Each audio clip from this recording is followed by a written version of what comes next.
Thank you so much. Thank you. Thank you. Thank you, everybody. Thank you. Thank you very much. Everybody, please have a seat. Hello, Brisbane. It's good to be back in Australia. I love Australia. I really do. The only problem with Australia is every time I come here, I've got to sit in conference rooms and talk to politicians instead of going to the beach.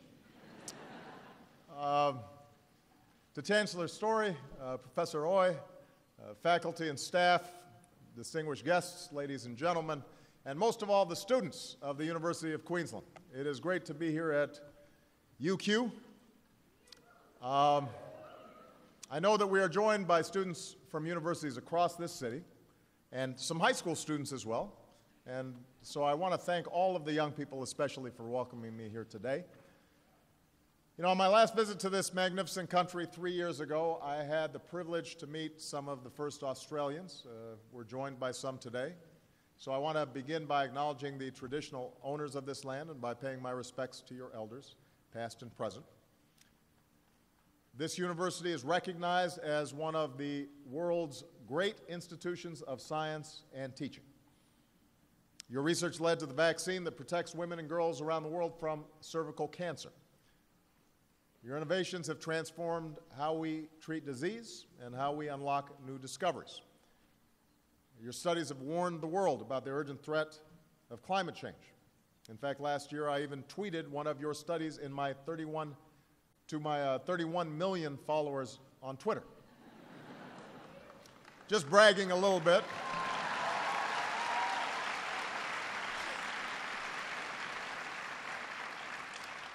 I don't think that's quite as much as Lady Gaga, but it's still pretty good. It's still not bad. I thank Prime Minister Abbott and the people of Brisbane and Queensland for hosting us at the G20 Summit.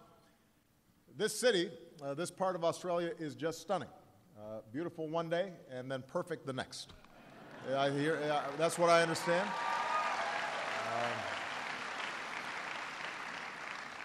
We travel a lot around the world. My staff was very excited for Vegas. When I arrived, they advised I needed some 4X.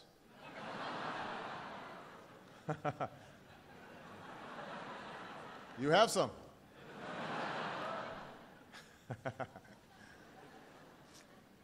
Part of the reason I have fond memories of Australia is I spent some time here as a boy when I was traveling between Hawaii and Indonesia, where I lived for several years. And when I returned 3 years ago as president, I had the same feelings that I remembered as a child. The warmth of the people of Australia, the sense of humor. I learned to speak a little strine.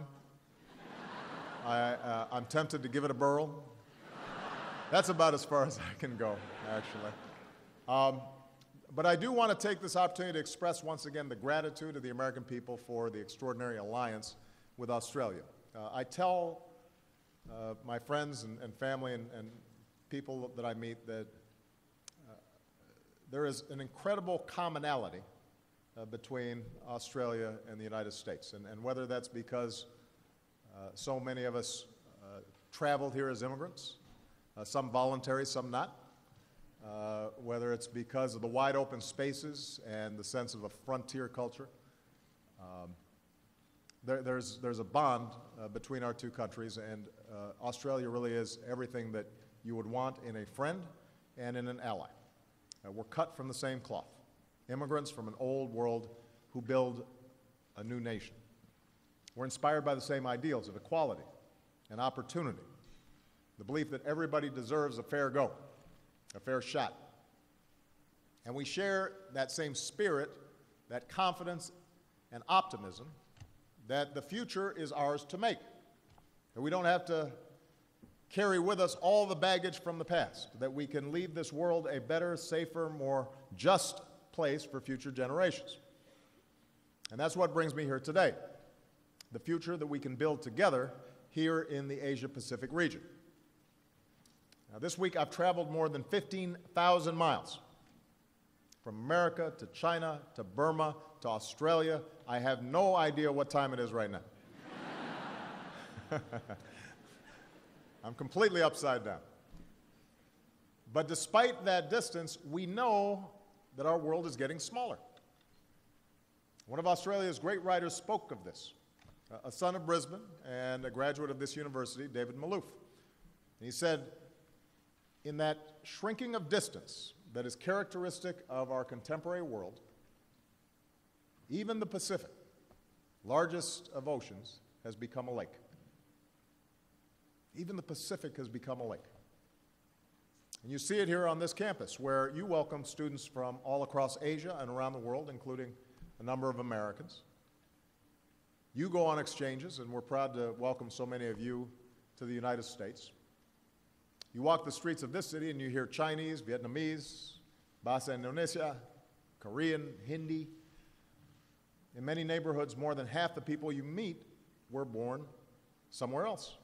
This is a global city in a globalized world. And I often tell young people in America that even with today's challenges, this is the best time in history to be alive. Never in the history of humanity have people lived longer. Are they more likely to be healthy, more likely to be enjoying basic security? The world is actually much less violent today. You wouldn't know it from watching television than it once was. And that's true here in the Asia-Pacific as well. Countries once ravaged by war, like South Korea and Japan, are among the world's most advanced economies. From the Philippines to Indonesia, dictatorships have given way to genuine democracies. In China and across the region, hundreds of millions of people have been lifted from poverty in the span of one generation, joining a global middle class. Empowered by technology, you, the young people in particular of this region, are connecting and collaborating across borders and cultures like never before as you seek to build a new future. So the opportunities today are limitless. And I don't watch a lot of Australian television, so as you might imagine, because I'm really far away. So I don't know whether some of the same tendencies that we see in the United States, a focus on conflict and disasters and problems, dominate what's fed to us visually every single day. But when you look at the facts, opportunities are limitless for this generation. You are living in an extraordinary time. But what is also true is that alongside this dynamism, there are genuine dangers that can undermine progress. And we can't look at those problems through rose-tinted glasses. North Korea's nuclear and missile programs, that's a problem. Disputes over territory, remote islands and rocky shoals that threaten to spiral into confrontation. The failure to uphold universal human rights, denying justice to citizens and denying countries their full potential. Economic inequality and extreme poverty that are a recipe for instability. And energy demands in growing cities that also hasten trends towards a changing climate. Indeed, the same technologies that empower citizens like you also give oppressive regimes new tools to stifle dissent. So the question that we face is, which of these futures will define the Asia-Pacific in the century to come? Do we move towards further integration, more justice, more peace, or do we move towards disorder and conflict? Those are our choices: conflict or cooperation, oppression or liberty. Here in Australia 3 years ago, in your parliament, I made it clear where the United States stands. We believe that nations and peoples have the right to live in security and peace. that an effective security order for Asia must be based not on spheres of influence or coercion or intimidation where big nations bully the small, but on alliances of mutual security, international law, international norms that are upheld, and the peaceful resolution of disputes.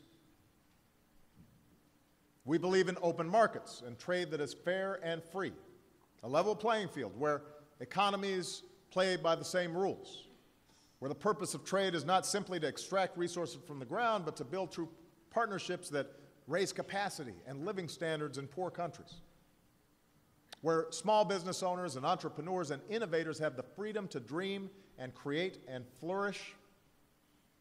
And how well a country does is based on how well they empower their individual citizens. And we believe in democracy, that the only real source of legitimacy is the consent of the people,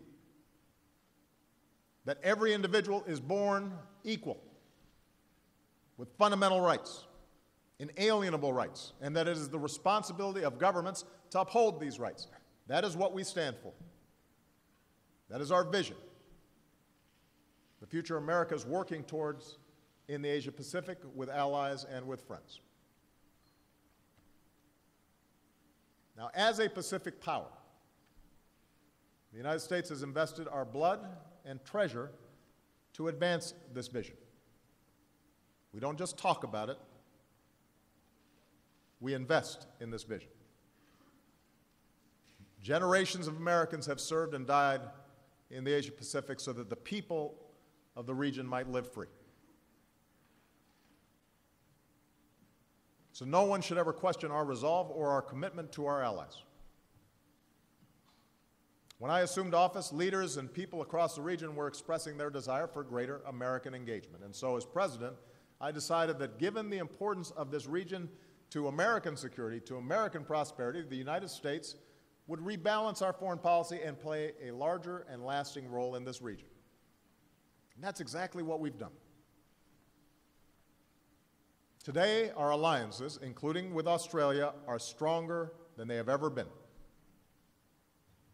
American exports to this region have reached record levels. We've deepened our cooperation with emerging powers and regional organizations, especially in Southeast Asia. We expanded our partnerships with citizens as they work to bolster their democracies. And we've shown that whether it is a tsunami or an earthquake or a typhoon, when our friends are in need, America shows up. We are there to help. In good times and in bad, you can count on the United States of America. Now, there have been times where people have been skeptical about this rebalancing. They're wondering whether America has the staying power to sustain it. And it's true that in recent years, pressing events around the world demand our attention. As the world's only superpower, the United States has unique responsibilities that we gladly embrace. We're leading the international community in the fight to destroy the terrorist group ISIL. We're leading in dealing with Ebola in West Africa and in opposing Russia's aggression against Ukraine, which is a threat to the world, as we saw in the appalling shoot-down of MH17, a tragedy that took so many innocent lives, among them your fellow citizens. As your ally and friend, America shares the grief of these Australian families, and we share the determination of your nation for justice and accountability. So yes, we have a range of responsibilities. That's the deal. It's a burden we gladly shoulder. But even in each of these international efforts, some of our strongest partners are our allies and friends in this region, including Australia. So meeting these other challenges in the world is not a distraction from our engagement in this region. It reinforces our engagement in this region. Our rebalance is not only about the United States doing more in Asia, it's also about the Asia-Pacific region doing more with us around the world. So I'm here today to say that American leadership in the Asia-Pacific will always be a fundamental focus of my foreign policy. It won't always make the headlines, It won't always be measured in the number of trips I make, although I do keep coming back. But day in and day out, steadily and deliberately, we will continue to deepen our engagement using every element of American power: diplomacy, military, economic, development, the power of our values and our ideals. And so with the time I have left, I want to describe specifically what America intends to do in the coming years. First, the United States will continue strengthening our alliances. With Japan, we'll finalize new defense guidelines and keep realigning our forces for the future. With the Republic of Korea, we'll deepen our collaboration, including on missile defense, to deter and defend against North Korean threats. With the Philippines, we'll train and exercise more to prepare for challenges from counterterrorism and piracy to humanitarian crises and disaster relief. And here in Australia, more U.S. Marines will rotate through to promote regional stability alongside your diggers. Although I will say, when I went out to Darwin to inaugurate the new rotation of our U.S. Marines there, the mayor, I think it was, took out crocodile insurance, which disturbed me. I mean, I was flattered that he took out insurance on my behalf, but I did ask my ambassador what this was all about. And he described to me how crocodiles kill more people than sharks, and there are just a lot of things in Australia that can kill you. But that's an aside. We have an ironclad commitment to the sovereignty, independence, and security of every ally, and we'll expand cooperation between allies because we believe we're stronger when we stand together. The United States will continue to modernize our defense posture across this region. We'll deploy more of our most advanced military capabilities to keep the peace and deter aggression. Our presence will be more distributed, including in Southeast Asia with partners like Singapore.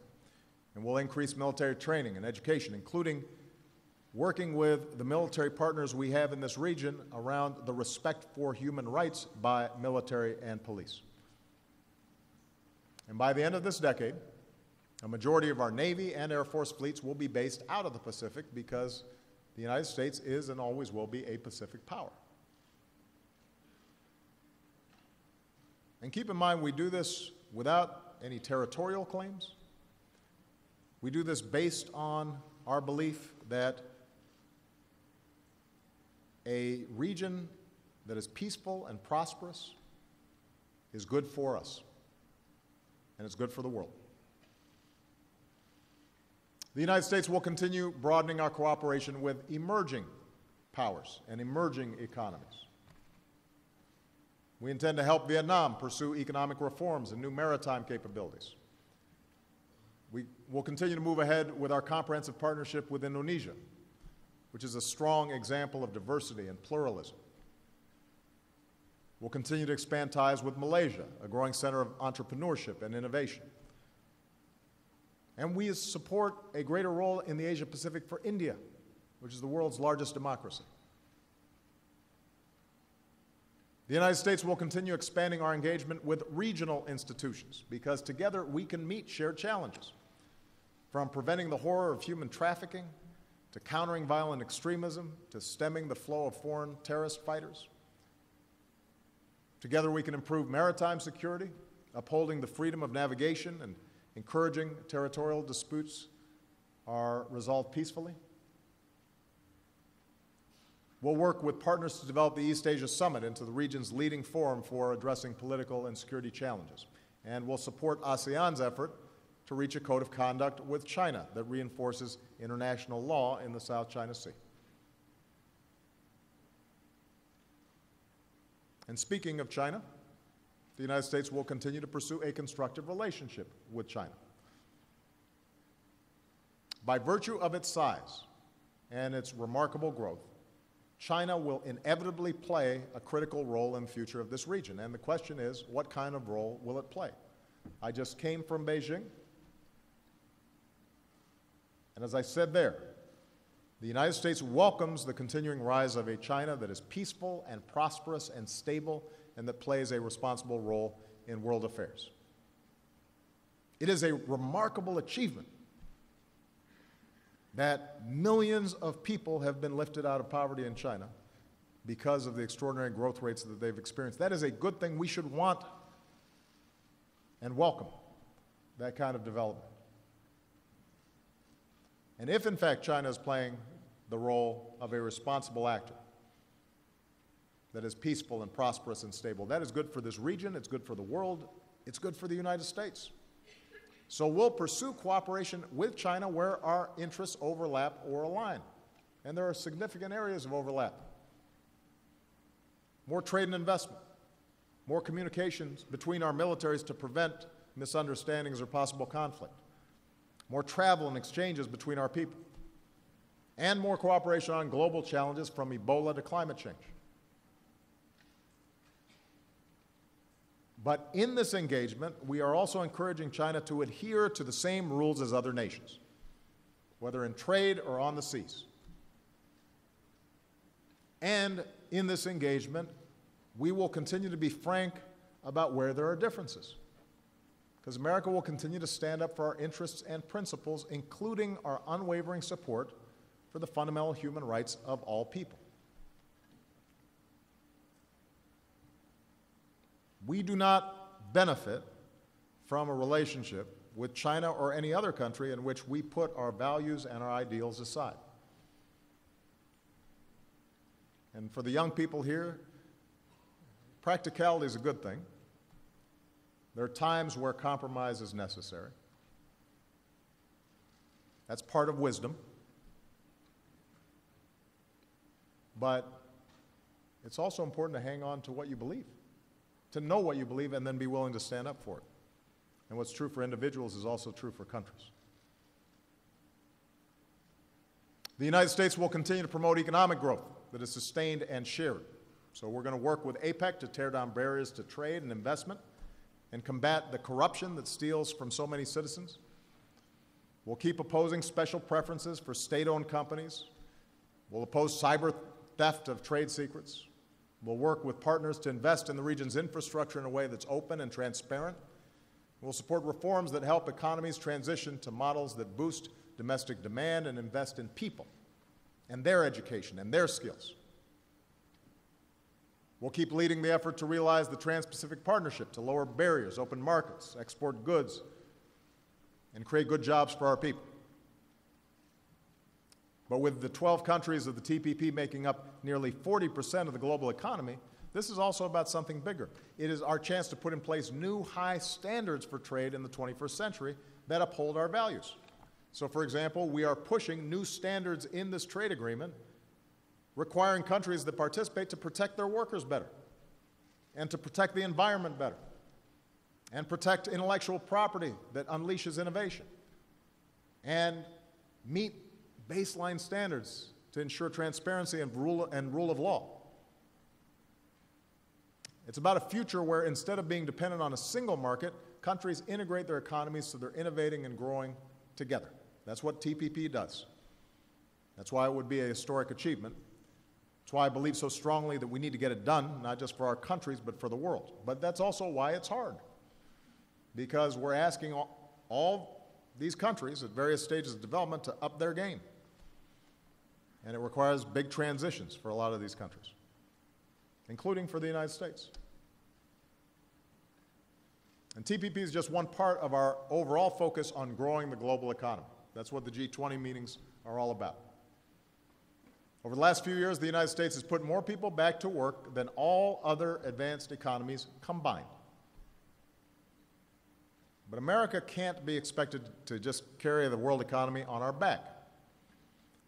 So here in Brisbane, the G20 has a responsibility to act, to boost demand and invest more in infrastructure and create good jobs for the people of all our nations.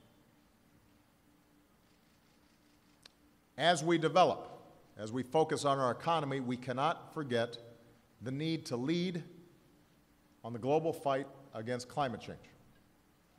Now, I know that's I know there's been a healthy debate in this country about it. Here in the Asia Pacific, nobody has more at stake when it comes to thinking about and then acting on climate change.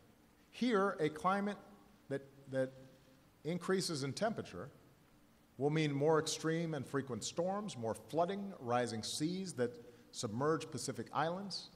Here in Australia, it means longer droughts, more wildfires. The incredible natural glory of the Great Barrier Reef is threatened. Worldwide, this past summer was the hottest on record. No nation is immune, and every nation has a responsibility to do its part. And you'll recall at the beginning I said the United States and Australia has a lot in common. Well, one of the things we have in common is we produce a lot of carbon. Part of it's this legacy of wide open spaces and a frontier mentality, and this incredible abundance of resources. And so historically, we have not been the most energy efficient of nations, which means we've got to step up. In the United States, our carbon pollution is near its lowest levels in almost 2 decades. I'm very proud of that. Under my climate action plan, we intend to do more. In Beijing, I announced our ambitious new goal, reducing our net greenhouse gas emissions by 26 to 28% below 2005 levels by the year 2025, which will double the pace at which we're reducing carbon pollution in the United States. Now, in a historic step, China made its own commitment for the first time, agreeing to slow, peak, and then reverse the course of China's carbon emissions. And the reason that's so important is because if China, as it develops, adapts the same per capita carbon emissions as advanced economies like the United States or Australia, this planet doesn't stand a chance because they've got a lot more people. So them setting up a target sends a powerful message to the world that all countries, whether you are a developed country, a developing country, or somewhere in between, you've got to be able to overcome old divides, look squarely at the science, and reach a strong global climate agreement next year. And if China and the United States can agree on this, then the world can agree on this. We can get this done, and it is necessary for us to get it done.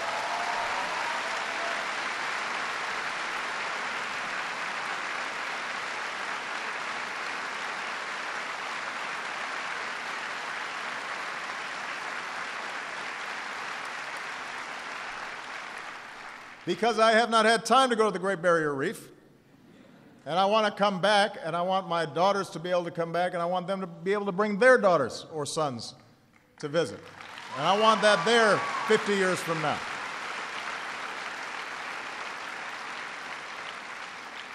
Now, today I'm announcing that the United States will take another important step. We are going to contribute $3 billion to the Green Climate Fund so we can help developing nations deal with climate change.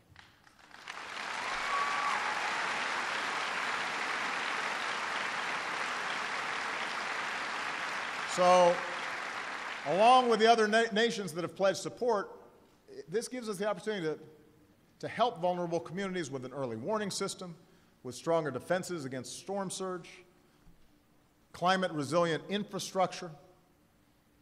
It allows us to help farmers plant more durable crops, and it allows us to help developing countries break out of this false choice between development and pollution, let them leapfrog some of the dirty industries that powered our development, go straight to a clean energy economy that allows them to grow, create jobs, and at the same time, reduce their carbon pollution. So we're very proud of the work that we have already done. We are mindful of the great work that still has to be done on this issue. But let me say, particularly again to the young people here, combating climate change cannot be the work of governments alone.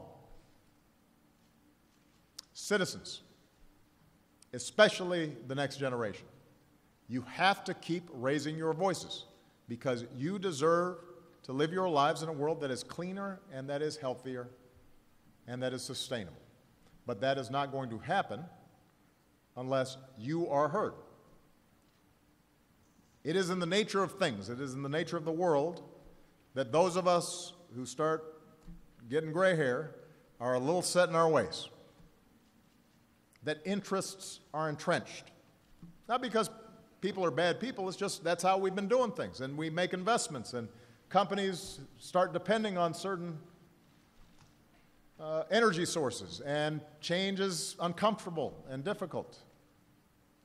And that's why it's so important for the next generation to be able to step in and say, no, it doesn't have to be this way. You have the power to imagine a new future in a way that some of the older folks don't always have. And the same is true when it comes to issues of democracy and human rights. There are times where, when we speak out on these issues, we are told that democracy is just a Western value. I fundamentally disagree with that. Japan, Taiwan, South Korea, they have built thriving democracies. Filipinos showed us the strength of people power. Indonesians just voted in a historic election. I just came from Burma. This is a place that for 40 years was under the grip of a military junta. One of the most closed and oppressive nations on earth. And there I was inspired by citizens and civil society and parliamentarians who are now working to sustain a transition to a democratic future. I had a town hall meeting with young people like you in which they were asking, what does it mean to create rule of law, and how should we deal with ethnic diversity in our city? You could feel the excitement. What does a free press look like, and how does it operate? And how do we make sure that journalism is responsible? And this incredible ferment and debate that's taking place. Those young people, they want the same things that you do. The notion that somehow they're less interested in opportunity or less interested in avoiding arbitrary arrest or less interested in being censored is fundamentally untrue. Today, people in Hong Kong are speaking out for their universal rights. And so here in Asia and around the world, America supports free and fair elections because citizens must be free to choose their own leaders, as in Thailand, where we are urging a quick return to inclusive civilian rule. We support freedom of assembly and freedom of speech and freedom of the press, a free and open internet, strong civil societies, because the voices of people must be heard and leaders must be held accountable, even though it's uncomfortable sometimes. I promise you, if you lead a country, there are times where you are aggravated with people voicing opinions that seem to think you're doing something wrong. You'd prefer everybody just praise you. I understand. But that's not how societies move forward. We support strong institutions and independent judiciaries and open government because the rule of force must give way to the rule of law. And in that same fashion, the United States will continue to stand up for the inherent dignity of every human being. Now, dignity begins with the most basic of needs, a life free of hunger and disease and want. So yes, we'll speak out on behalf of human rights, but we are also going to invest in the agriculture that allows farmers to feed their families and boost their incomes. We'll invest in the development that promotes growth and helps end the injustice of extreme poverty in places like the lower Mekong Delta. We intend to partner with all the countries in the region to create stronger public health systems and new treatments that save lives and realize our goals of being the first AIDS-free generation. And what we've learned from the Ebola outbreak is that in this globalized world, where the Pacific is like a lake, if countries are so poor that they can't afford basic public health infrastructure, that threatens our health. We cannot build a moat around our countries, and we shouldn't try. What we should be doing is making sure everybody has some basic public health systems that allow for early warning when outbreaks of infectious disease may occur. That's not just out of charity. It is in our self-interest. And again, I want to speak to young people about this. When we talk about these issues of development, when we invest in the well-being of people on the other side of the globe, when we stand up for freedom, including occasionally having to engage in military actions, we don't do that just because we are charitable. We do that because we recognize that we are linked. And that if some child is stricken with a curable disease on the other side of the world, at some point that could have an impact on our child. We'll advance human dignity by standing up for the rights of minorities, because no one's equality should ever be denied. We will stand up for freedom of religion, the right of every person to practice their faith as they choose, because we are all children of God and we are all fallible. And the notion that we, as a majority, or the state, should tell somebody else what to believe with respect to their faith is against our basic values. We will stand up for our gay and lesbian fellow citizens because they need to be treated equally under the law.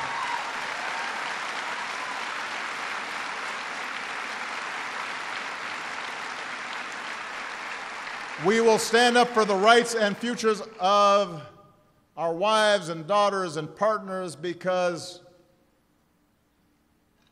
I believe that the best measure of whether a nation is going to be successful is whether they are tapping the talents of their women and treating them as full participants in politics and society and the economy.